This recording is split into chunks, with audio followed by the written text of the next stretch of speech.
experts' advice.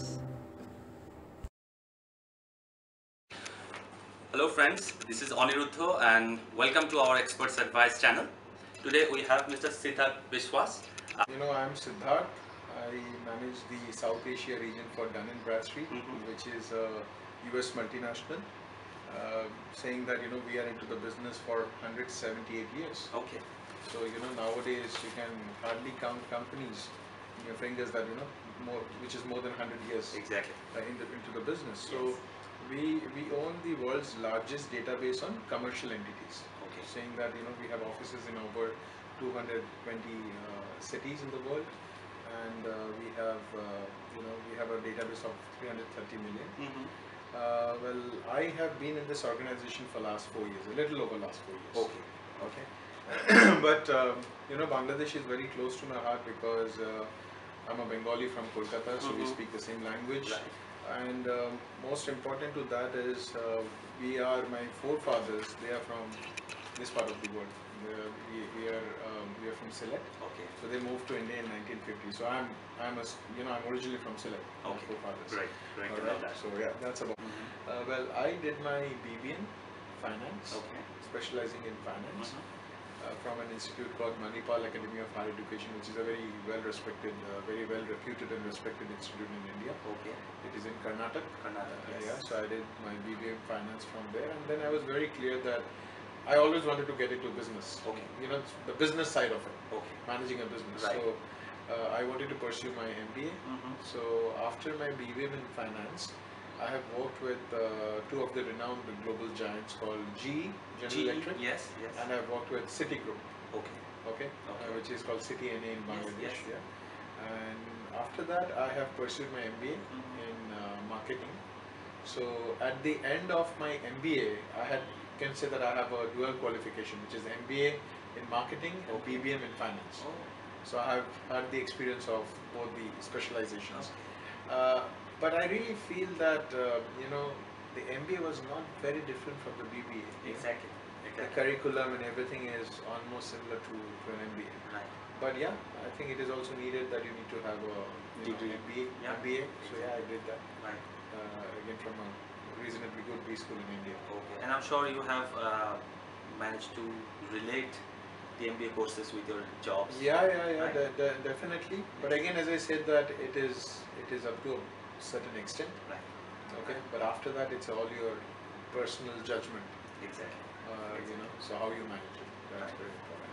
For example, someone is preparing for the job, but is not getting a job for more than a year or so.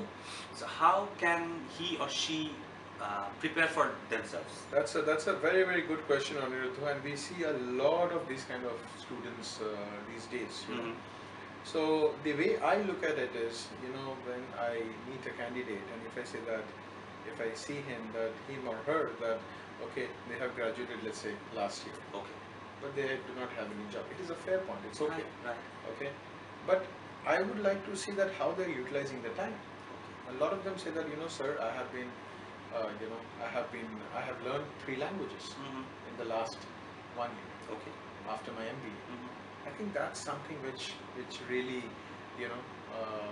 gives me a lot of happiness that this particular person is not sitting idle. Right. Someone tells me that I did not get a job, so my friend had a business, I was assisting him. Okay. Okay. So that also shows that okay, he doesn't want to sit idle. He always wants to do something. Exactly. Okay. Why he has not got a job, he or she has not got a job, there can be multiple reasons. Right. Maybe they are not getting the job which they wanted. Yes. Okay. Yes. I can ask you a question on what you wanted to become when you were a kid. Initially, I was planning for a cricketer, to become a cricketer. Lovely. But later on, due to some injuries, Yeah. I quit my passion and then I moved to this profession Correct. which I'm in. So why did I ask you this question? Because Yes. that happens with a lot of us. Lot of people. From our childhood we Right. want to become something, but eventually we take a job which we Yes. get. Yes. Exactly. Okay. Exactly. Unfortunately, in our part of the world, that is how it is. Right. We don't sometimes get what we want to do. We take a Yes. job which we get. Right. Even Okay. sometimes I have seen engineers are doing bank jobs. Very correct. Very correct. You know, Yes. I sometimes meet colleagues, and after engineering, they have done MBA. I say, for what goddamn reason?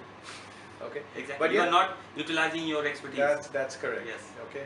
So yeah, I think it is important that how well you utilize your time. You learn some new languages. You Okay. learn something new. Maybe digital marketing. Okay. Maybe artificial intelligence.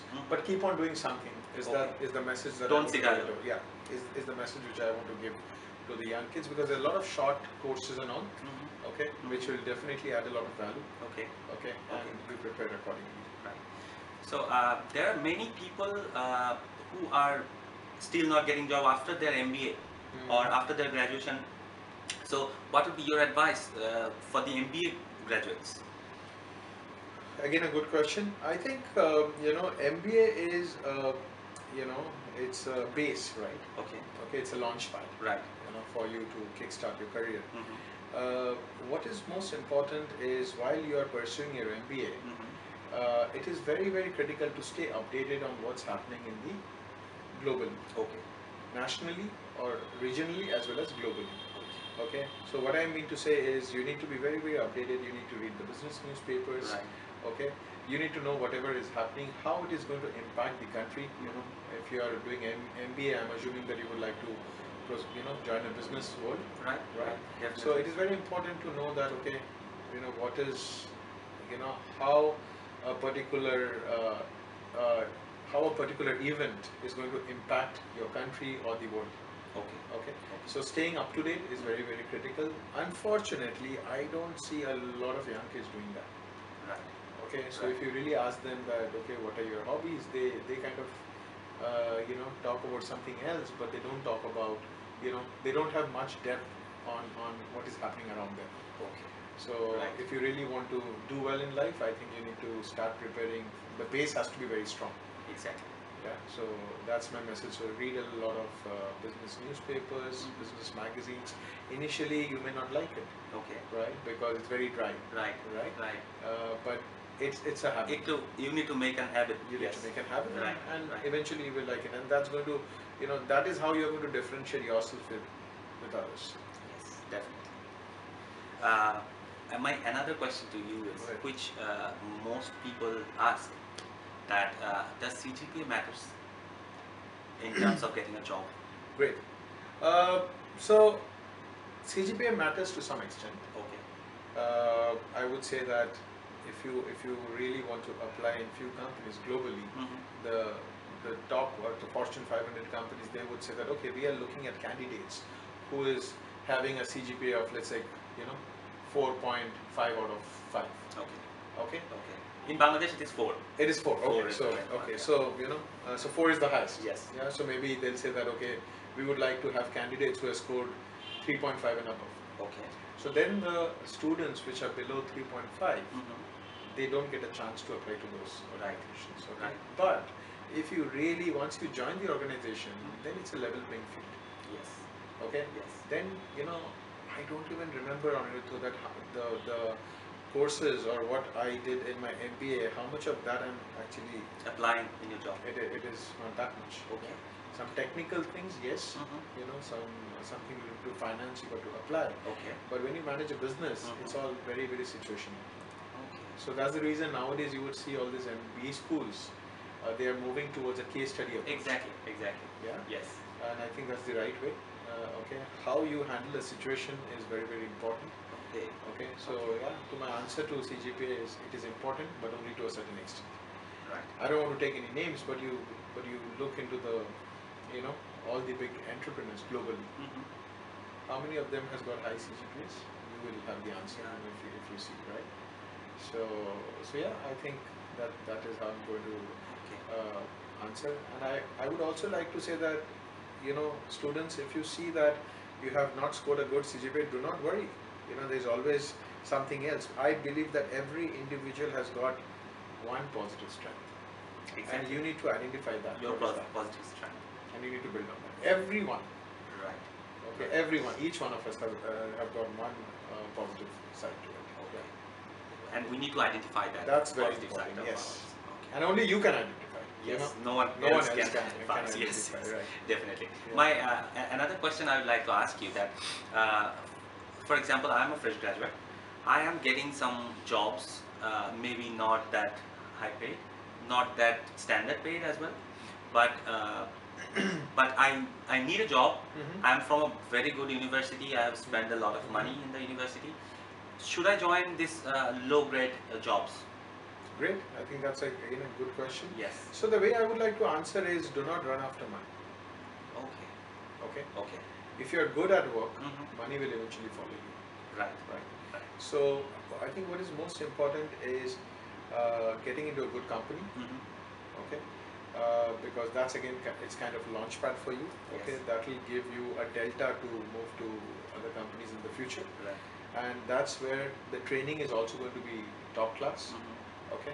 So my message is, do not run after money. I think run after a good job or a good company. Sorry. Okay. A good company. And learn from that company. Learn from that company. You know, so there you will get a lot of opportunities to prove yourself. You know, your skill sets. Right. You can develop yourself. Right. And then money will eventually come in. You know, once you do well. Definitely. Okay. Do you have any advice for the young kids who want to be an entrepreneur? Okay. In their life, do you want to say anything? Yeah, sure. And I think the way we are heading these days, yes.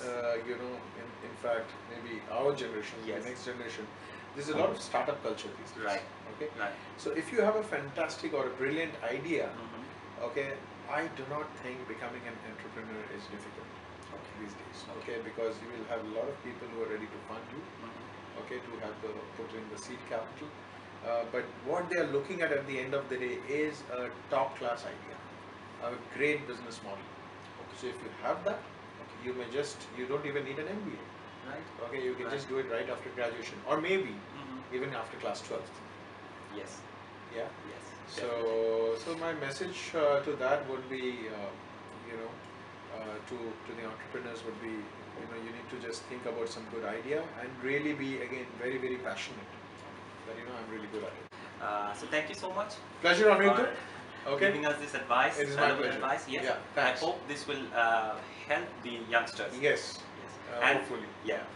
And if you have any last words, you can say. No, the only thing is that have belief in yourself and you know, be passionate again. And I'm sure that no one can stop you, because today the young kids are unstoppable. So good luck and best wishes. Thank you so much. Yeah, pleasure.